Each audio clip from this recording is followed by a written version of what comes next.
Welcome to the place where we learn about and learn from the leaders in our field who are powering creativity. I'm Aaron Dworkin, and this is Arts Engines.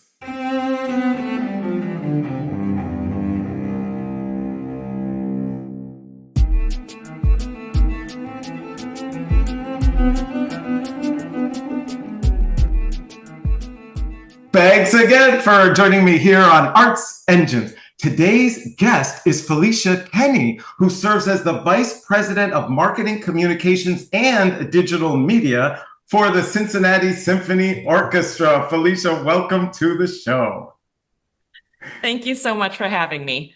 Well, I'm so excited to talk with you. Obviously, the orchestra is a longtime partner for the show and also partnered with the Sphinx organization for so many years and just has such an extraordinary impact, not only in your community, but also nationally and beyond. And so obviously here on the show, we love to kind of get into these administrative capacities and how are leaders strategically having impact within their organizations and in their communities. And so I thought I'd just start off with Vice President of Marketing, Communications, and Digital Media. Can you kind of just share with us why are all three of those kind of wrapped in together, and kind of strategically, how do you look at that?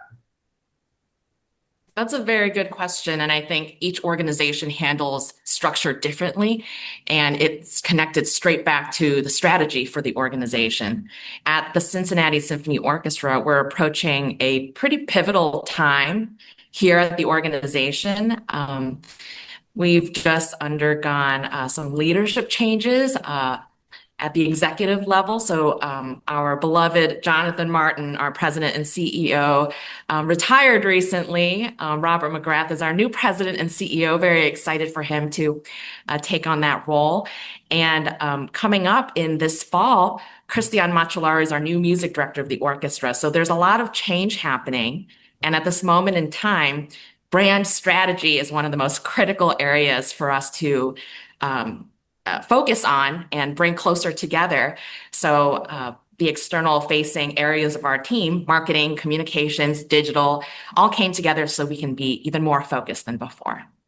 And so I'm so curious, right? Because so many people who watch the show, all of these organizations, whether they're orchestras or theaters or opera companies or universities, music schools, etc., they're all, thinking about it in one way, shape, or form, have this communications, media piece, and wondering ultimately, right, what seems like is storytelling.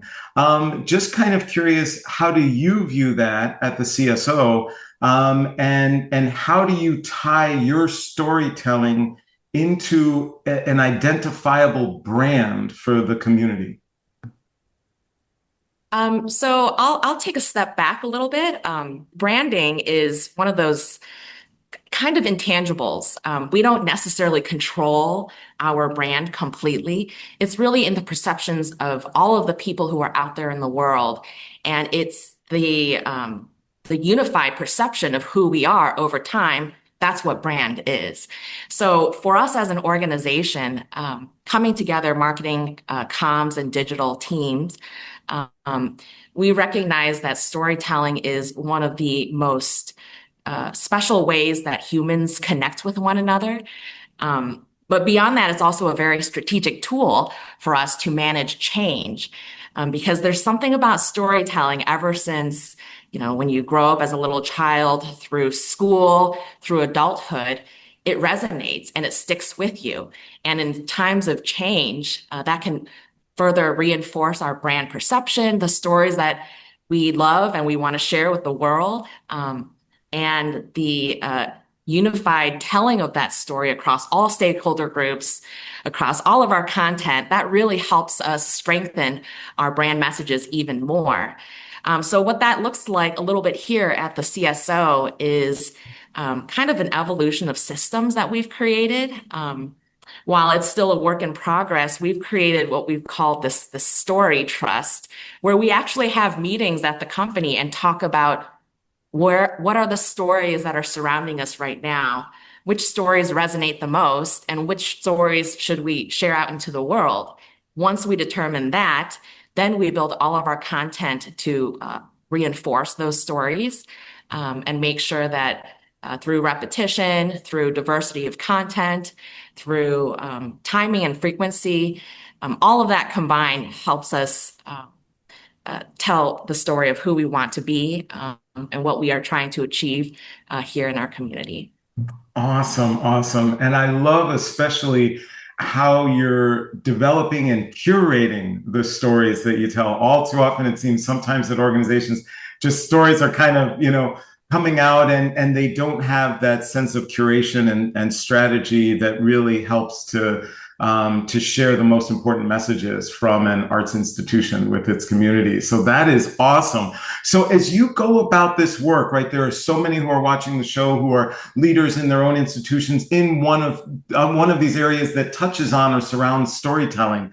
But just curious, kind of in that leadership capacity, any kind of key points of advice, 2 or 3 things that you found have been really helpful or that you'd want to share with our audience?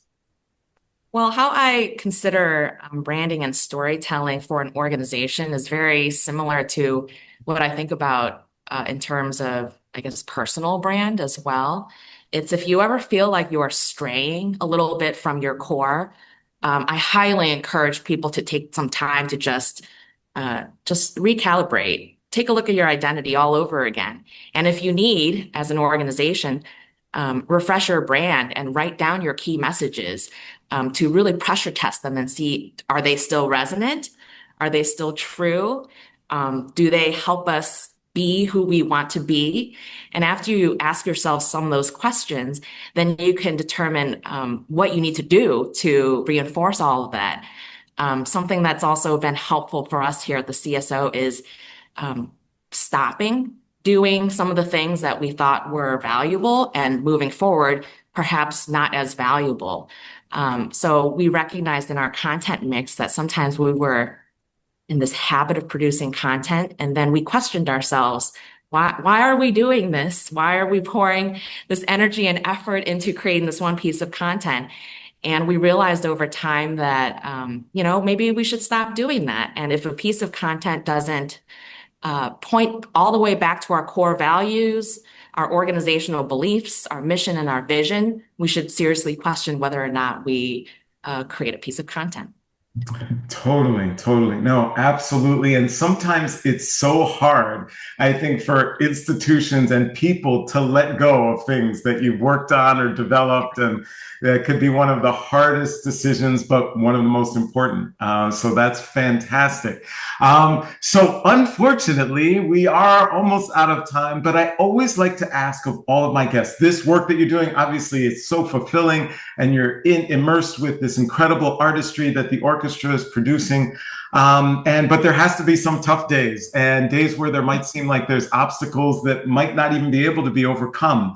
Curious, as an arts leader, do you have any mechanisms that you use that you found work during those toughest of times?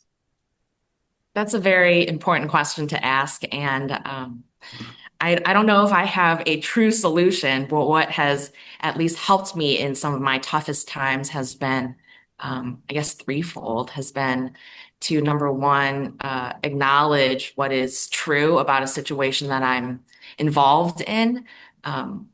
And the second is to acknowledge what is completely out of my control, something that I can't quite manage. Perhaps it's external. And then third, to identify what is the first step forward to get you through that tough time. You may not have the entire picture or path in front of you clearly identified, but sometimes it's the first step that helps you see more clearly, and then you can take additional steps to help you get through the tough time that you're in.